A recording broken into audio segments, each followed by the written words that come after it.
હર હર મહાદેવ મિત્રો જો તમારા લગ્ન ન થતા હોય તો તમે કોઈ પણ ગુરુવારના દિવસે આ જગ્યા ઉપર 2 હળદરની ગાંઠ મૂકી દેશો તો મિત્રો અવશ્ય તમારા લગ્ન થવાના યોગ બની જશે। મિત્રો આ ઉપાય એવો છે કે જે વ્યક્તિ એવા હોય છે કે જે હજી સુધી લગ્ન ગ્રંથિથી જોડાયા ન હોય તો તેના માટે આ ઉપાય બહુ જ ઉપયોગી સાબિત થઈ શકે તેમ છે। મિત્રો ઘણા મા બાપ એવા હોય છે કે જેને પોતાના બાળકોની ચિંતા થતી હોય છે કે તેના માટે કોઈ સારું એવું માંગો આવી શકતું નથી, તેમ જ તે લોકોએ ઘણા બધા એવા લગ્નને લગતા ઉપાય કરેલા હોય છે પણ તેમ છતાં તે લોકો માટે કોઈ સારો એવો લગ્નનો પ્રસ્તાવ આવી શકતો નથી। આથી જો મિત્રો તમે કોઈ પણ ગુરુવારના દિવસે 2 હળદરની ગાંઠ આ જગ્યા ઉપર મૂકીને અમે જે પ્રકારે ઉપાય જણાવીએ એ પ્રકારે તમે ઉપાય કરી લેશો તો મિત્રો તમારા લગ્ન થવાના યોગ અવશ્ય બની જશે। કારણ કે મિત્રો આ ઉપાય એવો છે કે જેને વાસ્તુશાસ્ત્રમાં પણ જણાવવામાં આવ્યો છે અને જે કોઈ પણ વ્યક્તિ આ ઉપાય કરે છે તો તેનું લગ્ન જીવન પણ બહુ સુખમય નીવડી શકે છે। તેમજ જો એવા કોઈ વ્યક્તિ હોય કે જે પ્રેમ લગ્ન કરવા માંગે છે તો તે લોકો પણ આ ઉપાય કરી શકે છે જો તે 2 હળદરની ગાંઠ માત્ર આ જગ્યા ઉપર મૂકી દેશે અને અમે જે પ્રકારે ઉપાય જણાવીએ એ પ્રકારે વિધિ વિધાનથી ઉપાય કરશે તો તમારી જે કંઈ પણ લગ્નની મનોકામના છે અવશ્ય પૂર્ણ થશે। તો મિત્રો વિડીયોમાં આગળ વધતા પહેલા જો તમે ઈચ્છતા હોવ કે માતાજીની કૃપા તમારી ઉપર સદા બની રહે તો આ વિડીયોને લાઈક કરી અને કમેન્ટમાં જય માતાજી જરૂર લખી દેજો। મિત્રો આ લગ્નને લગતો ઉપાય એવો છે કે જે તમે કોઈ પણ દિવસે કરી શકો છો, પણ જો મિત્રો તમે આ ઉપાય ગુરુવારના દિવસે કરો છો તો તમને આ ઉપાયનું ફળ ચોક્કસથી પ્રાપ્ત થઈ શકે છે। કારણ કે મિત્રો ગુરુવારનો દિવસ છે એ દિવસે તમારે આ હળદરનો ઉપાય કરવાનો છે। હજુ જો તમે 2 હળદરની ગાંઠ આ જગ્યા ઉપર મૂકી દો છો તો મિત્રો તમારા માટે જલ્દીથી એક સારું એવું માગું આવી જાય છે।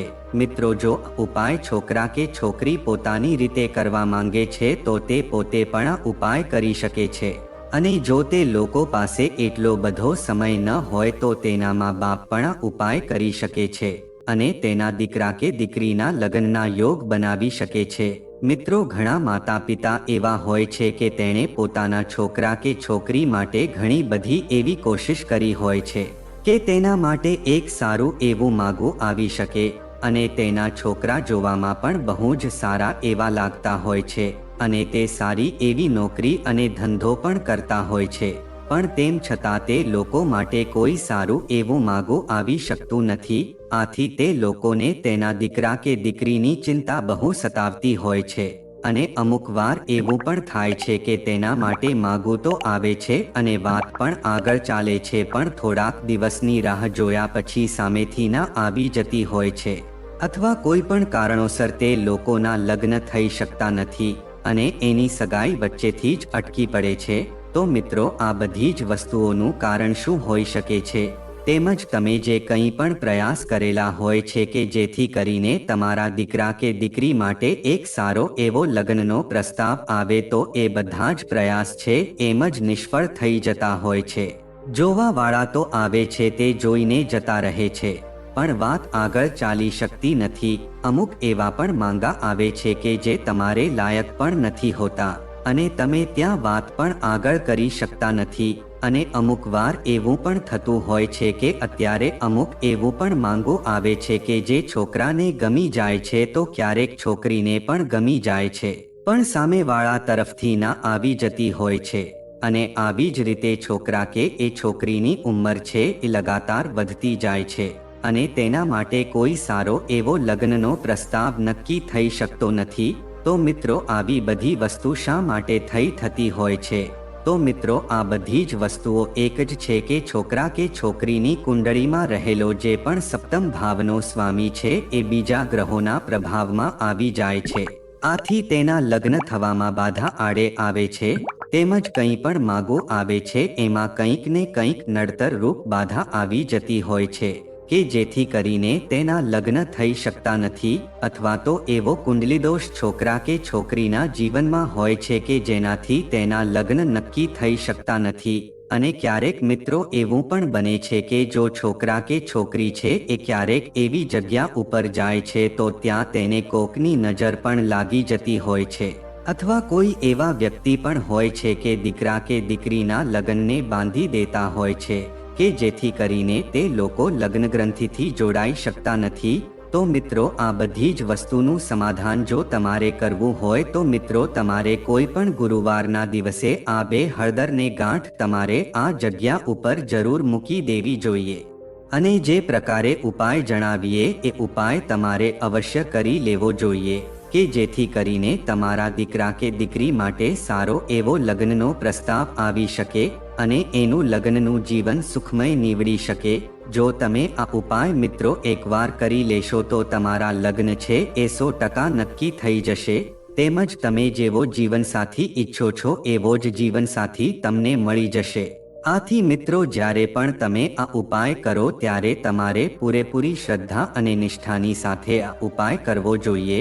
મિત્રો, અમુક લોકો એવા હોય છે કે જે માત્ર પોતાના ફાયદા માટે જ આ ઉપાય કરતા હોય છે અને તે લોકોને આ ઉપાય કરવાનું કોઈ પણ ફળ પ્રાપ્ત થઈ શકતું નથી.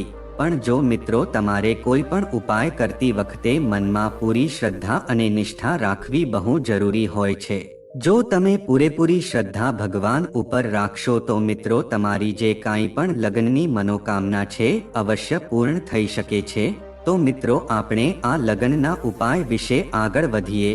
એના પહેલા જો તમે હજી સુધી આ વિડીયોને લાઈક ન કર્યો હોય તો મિત્રો આ વિડીયોને એક લાઈક જરૂર કરી દેજો અને આ ચેનલને પણ સબસ્ક્રાઇબ કરી દેજો અને કોમેન્ટ બોક્સમાં જય માતાજી એવું જરૂર લખી દેજો કે જેથી કરીને તમારી મનોકામના છે અવશ્ય પૂર્ણ થઈ શકે.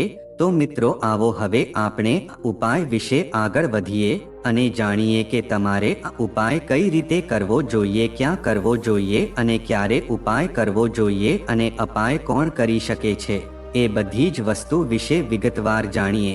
તો મિત્રો, જો તમે આ ઉપાય કોઈ પણ ગુરુવારના દિવસે સવારે અથવા તો સાંજે તમે ઉપાય અવશ્ય કરી શકો છો. તો મિત્રો, ઉપાય કરવા માટે તમારે સૌપ્રથમ સ્વસ્થ થઈ જવું બહુ જ આવશ્યક રહે છે. કારણ કે મિત્રો, તમે કોઈ પણ ઉપાય કરો છો એ દેવી દેવતાઓને અનુલક્ષીને કરો છો. આથી જો તમે અસ્વસ્થતા રાખો છો તો મિત્રો તમને આ ઉપાય કરવાનું કોઈ પણ પ્રકારનું ફળ પ્રાપ્ત થઈ શકતું નથી. આથી જ્યારે પણ તમે આ ઉપાય કરો ત્યારે તમારે સૌપ્રથમ સ્નાન કરી લેવું જોઈએ. પછી મિત્રો તમારે સ્વચ્છ વસ્ત્રો પહેરી લેવાના છે અને પોતાના ઘરના મંદિરની સામે આસન મૂકીને બેસી જવાનું છે. પછી મિત્રો તમારે આ ઉપાય કરવા માટે કઈ કઈ સામગ્રીની સાથે જ જરૂર પડશે એ બધી જ સામગ્રી તમારે લઈને પોતાના ઘરના મંદિરની સામે બેસી જવાનું છે. તો મિત્રો, એ સામગ્રી વિશે આપણે જાણીએ કે તમારે ઉપાય કરતી વખતે કઈ કઈ સામગ્રીઓની જરૂર પડશે. તો મિત્રો, તમારે સૌપ્રથમ 2 હળદરની ગાંઠ આ ઉપાય કરવા માટે લેવાની છે. સાથે જ મિત્રો તમારે એક વસ્તુનું ખાસ ધ્યાન રાખવાનું છે કે આ 2 જે હળદરની ગાંઠ છે એકદમ શુદ્ધ અને આખી હોવી જોઈએ. આ 2 હળદરની ગાંઠની અંદર કોઈ પણ પ્રકારનું કાણું ન હોવું જોઈએ. અને મિત્રો તમારે એક લાલ સૂત્રનો દોરો લઈ લેવાનો છે અને પછી તમારે એક પીળા રંગનું કપડું લઈને બેસવાનું છે. પછી મિત્રો તમારે લાલ કલરની જે પેન છે તમારે લઈ લેવાની છે. તો મિત્રો, આટલી વસ્તુ તમારે પોતાની સાથે લઈને પોતાના ઘરના મંદિરની સામે આસન પાથરીને બેસી જવાનું છે. પછી મિત્રો તમારે સૌપ્રથમ એક શુદ્ધ દેશી ઘીનો દીવો મંદિરની સામે તૈયાર કરવાનો છે અને પછી મિત્રો તમારે સૌપ્રથમ ભગવાન ગણેશને પ્રાર્થના કરવાની છે કે હે ગણપતિ દાદા, હું આ ઉપાય પૂરેપૂરી શ્રદ્ધા અને નિષ્ઠાની સાથે કરું છું. આથી મને આ ઉપાયનું ફળ જરૂર આપજો. તમારા બંને હાથ જોડીને મિત્રો પૂરેપૂરી શ્રદ્ધાની સાથે તમારે ભગવાન ગણેશને આ પ્રકારે પ્રાર્થના કરવાની છે અને તમારા લગ્ન જલ્દી થઈ જાય એવી મનોકામના માંગવાની છે. આના પછી મિત્રો તમે 2 જે હળદરની ગાંઠ લીધી છે એમાંથી તમારે એક હળદરની ગાંઠની લેવાની છે અને તેમાં જે કોઈ પણ છોકરા કે છોકરીના લગ્ન ન થતા હોય તો તે છોકરાનું નામ તમારે લાલ પેનથી એ હળદર ઉપર નામ લખવાનું છે. જો મિત્રો છોકરો કે છોકરી પોતે આ ઉપાય કરતા હોય તો તેને પોતાનું નામ આ હળદરની ઉપર લાલ પેનથી લખવાનું છે અને જો તેના મા બાપ આ ઉપાય કરતા હોય તો તેને પોતાના દીકરા કે દીકરીનું નામ લાલ પેનથી આ હળદરની ઉપર લખવાનું છે. અને મિત્રો પછી બીજી જે હળદરની ગાંઠ છે એ લઈને તમારે એની ઉપર જીવનસાથી એવું લખવાનું છે. પછી મિત્રો આ બંને હળદરની ગાંઠને તમારે લઈને તમે જે પણ લાલ સૂત્રનો દોરો લીધો છે એ લાલ સૂત્રના દોરાથી આ બંને હળદરની ગાંઠમાં તમારે 7 આંટા વીંટીને બાંધી દેવાની છે. પછી મિત્રો તમે જે આ હળદરની ગાંઠને બાંધી છે એને તમે જે પણ એક પીળા રંગનું કપડું લીધું છે એની અંદર તમારે આ 2 ગાંઠને મૂકી દેવાની છે.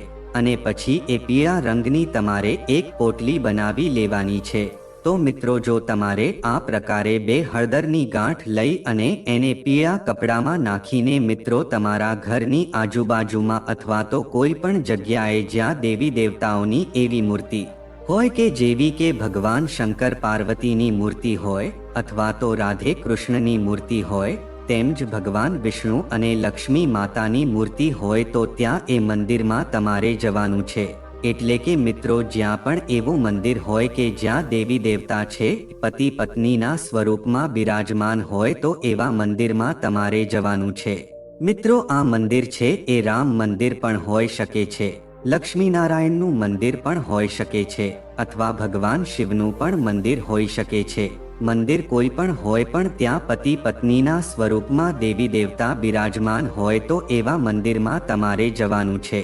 અને પછી એ મંદિરમાં જઈને તમે જે પણ આ 2 હળદરની ગાંઠ વાળી પીળા રંગની પોટલી લીધી છે તો એ મંદિરમાં જઈને તમારે જે પણ દેવી દેવતા કે જે પતિ પત્નીના સ્વરૂપમાં હોય તો તેના ચરણોમાં તમારે આ પીળા રંગની પોટલી અર્પણ કરી દેવાની છે. અને સાથે જ મિત્રો તમારી જે પણ ઈચ્છા અનુસાર તમે દક્ષિણા આપવા માંગતા હો તો એ દક્ષિણા પણ તમારે ત્યાં આપવાની છે. એટલે કે મિત્રો ત્યાં તમે 11 રૂપિયા, 51 રૂપિયા અથવા તો 101 રૂપિયા અથવા એનાથી પણ વધારે પૈસા તમે ત્યાં અર્પણ કરી શકો છો. પણ મિત્રો તમારે થોડીક દક્ષિણા ત્યાં જરૂર મૂકવાની છે. તમે ઓછામાં ઓછી 11 રૂપિયા દક્ષિણા ત્યાં મૂકી શકો છો. હવે મિત્રો અમુક મંદિર એવા હોય છે કે જ્યાં આપણે મૂર્તિ સુધી પહોંચી શકતા નથી અથવા તો અમુક એવા મંદિર હોય છે કે જ્યાં મૂર્તિ સુધી જવાની મનાઈ હોય છે. તો જો મિત્રો મંદિરમાં જે પણ પૂજારી હોય તો તમે તેને પણ આ પીળા રંગની પોટલી અને દક્ષિણા તમે આપી શકો છો કે તે પોતે પૂજારી છે એ પણ ભગવાનના ચરણોમાં અર્પણ કરી શકે છે. પછી મિત્રો ભગવાનને પોટલી અર્પણ કરીને તમારે એ પોટલી પાછી લઈ લેવાની છે. અને મિત્રો પછી એ પોટલી લઈને તમારે પાછું પોતાના ઘરે આવી જવાનું છે. પછી તમે જે પણ હળદરની ગાંઠમાં જે છોકરા કે છોકરીનું નામ લખેલું છે કે જેના લગ્ન ન થતા હોય તો મિત્રો એ હળદરની ગાંઠ લઈને તમે જેની માટે પણ ઉપાય કર્યો છે તો મિત્રો એ છોકરો કે છોકરી જ્યારે સૂવે ત્યારે એના ઓશિકા નીચે તમારે આ હળદરની ગાંઠ મૂકી દેવાની છે કે જેમાં તમે તેનું નામ લખેલું હોય. તો મિત્રો તમારે આ હળદર સતત 41 દિવસ સુધી તે છોકરા કે છોકરીના ઓશિકાની નીચે મૂકી દેવાની છે. અને અમુક વાર એવું પણ થતું હોય છે કે છોકરો કે છોકરી જો ઘરે પોતાના મા બાપની પાસે હાજર ન હોય અને આ ઉપાયને મા બાપે કરેલો હોય તો તેણે જો છોકરો કે છોકરી હાજર ન હોય તો તેને એ હળદરની ગાંઠને લઈને તે છોકરા કે છોકરીના કપડાની વચ્ચે મૂકી દેવાની છે. અને એ કપડાં તે છોકરાએ કે છોકરીએ પહેરેલા હોવા જોઈએ. એની અંદર તમારે તે હળદરની ગાંઠ મૂકી દેવાની છે. જો છોકરો કે છોકરી હાજર ન હોય તો તમારે આ પ્રકારે ઉપાય કરવો જોઈએ. અને મિત્રો પછી 41 દિવસ પછી તમારે આ હળદરની ગાંઠ તમે લીધી છે એને તમારે કોઈ પણ વહેતા પાણીમાં અથવા તો કોઈ પણ પીપળાના વૃક્ષની નીચે અર્પણ કરી દેવાની. તો જો મિત્રો તમે આ પ્રકારે ઉપાય કરી લેશો તો મિત્રો તમારા દીકરા કે દીકરીના લગ્નમાં જે કાંઈ પણ બાધા જે નડતર રૂપ થાય છે તે બધી જ સમસ્યામાંથી તમને છુટકારો મળી જશે અને તે છોકરા કે છોકરીના લગ્નના યોગ જલ્દીથી બનવા લાગશે. તો જો મિત્રો તમે આ ઉપાય કોઈ પણ ગુરુવારના દિવસે કરી લેશો તો મિત્રો તમારા છોકરા કે છોકરી માટે અવશ્ય રીતે સારું એવું માગું આવશે. જો તેની માથે કુંડળી દોષ હશે તો તે કુંડળી દોષથી પણ તેને રાહત મળશે. અને તેના લગ્ન થવાના યોગ બની જશે. તેમજ તો એવા કોઈ માં બાપ હોય તો તેને ચિંતા કરવાની કોઈ જરૂર નથી. તેણે આ 2 હળદરની ગાંઠનો ઉપાય અમે જે પ્રકારે પણ જણાવ્યો એ ઉપાય પૂરેપૂરી શ્રદ્ધાની સાથે તેને કરી લેવો જોઈએ કે જેથી કરીને તેના છોકરા કે છોકરી માટે એક સારો એવો લગ્નનો પ્રસ્તાવ આવી શકે. તેમજ મિત્રો હવે આપણે હળદરને લગતા અમુક વિશેષ ઉપાય વિશે જાણીએ. જ્યોતિષ શાસ્ત્રમાં હળદર સંબંધિત ઘણા ઉપાયો જણાવવામાં આવ્યા છે, જેને અજમાવીને તમે તમારી ઘણી સમસ્યાઓનો ઉકેલ લાવી શકો છો. હળદર ભગવાન વિષ્ણુને ખૂબ જ પ્રિય છે, તેથી ગુરુવારે હળદર સાથે કેટલાક ખાસ ઉપાયો કરી શકાય છે, જેનાથી વ્યક્તિનું ભાગ્ય ખુલે છે. જો તમારા લગ્ન જીવનમાં અવરોધો આવી રહ્યા છે અથવા તમે કોઈ ગ્રહ દોષથી પરેશાન છો તો તમે હળદરનો ઉપયોગ કરીને કેટલાક અચૂક ઉપાયો અજમાવી શકો છો. કુંડળીમાં ગુરુ ગ્રહની સ્થિતિને મજબૂત બનાવવા માટે હળદરના ઉપાયો પણ જણાવવામાં આવ્યા છે. મિત્રો, જો તમારા ઘરમાં હંમેશા ઘરેલું ઝઘડાની સ્થિતિ રહેતી હોય તો આવી સ્થિતિમાં તમારે તમારા ઘરના મુખ્ય દરવાજા પર હળદરનું પાણી છાંટવું જોઈએ. એવું માનવામાં આવે છે કે આમ કરવાથી ઘરમાં સકારાત્મક ઉર્જા આવે છે અને પરિવારના સભ્યોને માનસિક શાંતિ મળે છે. તેમજ જો તમે પણ ઘણા દિવસોથી સતત આર્થિક સમસ્યાઓનો સામનો કરી રહ્યા છો તો જ્યોતિષ શાસ્ત્રમાં આનો ઉકેલ આપવામાં આવ્યો છે. આ માટે તમારે હળદરના પાણીમાં ₹1નો સિક્કો નાખવો પડશે અને ઘરના મુખ્ય પ્રવેશ દ્વાર પર પાણી છાંટવું પડશે. આ પછી આ સિક્કો કોઈ મંદિરમાં રાખો. આમ કરવાથી પૈસા સંબંધિત સમસ્યાઓનો અંત આવશે. જો તમારા લગ્નમાં વિલંબ થઈ રહ્યો છે અથવા તમારા લગ્નમાં અવરોધો આવી રહ્યા છે તો દર ગુરુવારે ભગવાન ગણેશને એક ચપટી હળદર અર્પણ કરજો. આ ઉપરાંત ભગવાન વિષ્ણુ અને માતા લક્ષ્મીની મૂર્તિ પાછળ હળદરનું પેકેટ છુપાવજો. આમ કરવાથી લગ્નની શક્યતા ખૂબ જ જલ્દી ઊભી થઈ શકે છે. તેમજ ધાર્મિક માન્યતાઓ અનુસાર ગુરુવારે હળદરનું દાન કરવું શુભ માનવામાં આવે છે. આ દિવસે હળદરનું દાન કરવાથી અનેક પ્રકારની સ્વાસ્થ્ય સંબંધિત સમસ્યાઓ પણ દૂર થાય છે. ગુરુ ગ્રહ પણ શુભ છે. તેમજ જ્યોતિષ શાસ્ત્રમાં કુંડળીમાં ગુરુ ગ્રહની સ્થિતિને મજબૂત બનાવવામાં હળદરને અસરકારક માનવામાં આવે છે. ગુરુવારે નહાવાના પાણીમાં 1 ચપટી હળદર ઉમેરો અને પછી આ હળદર મિશ્રિત પાણીથી સ્નાન કરો. આમ કરવાથી ગુરુ તમારી કુંડળીમાં મજબૂત બનશે અને તમારી નોકરી અને વ્યવસાયમાં ઘણી પ્રગતિ થશે. તેમજ ઘરમાં પરિવારના સભ્યો વચ્ચે રોજે રોજ ઝઘડા થતા રહે છે અને તેના કારણે ઘરમાં તણાવ અને સંઘર્ષની સ્થિતિ રહે છે. તેથી આ માટે તમારે ઘરની બહાર દિવાલ પર હળદરથી સીધી રેખા બનાવવી જોઈએ. આમ કરવાથી ઘરમાં નકારાત્મક ઉર્જા પ્રવેશ કરશે નહીં અને પરિવારમાં સુખ શાંતિ જળવાઈ રહેશે. તો મિત્રો, જો આ માહિતી તમને ગમી હોય તો વિડીયોને લાઈક કરી અને ચેનલને સબસ્ક્રાઇબ પણ કરી દેજો કે જેથી કરીને અમે રોજ વાસ્તુશાસ્ત્રને લગતા વિડીયો લાવતા રહીએ. તમારો દિવસ શુભ રહે. મિત્રો, ધન્યવાદ.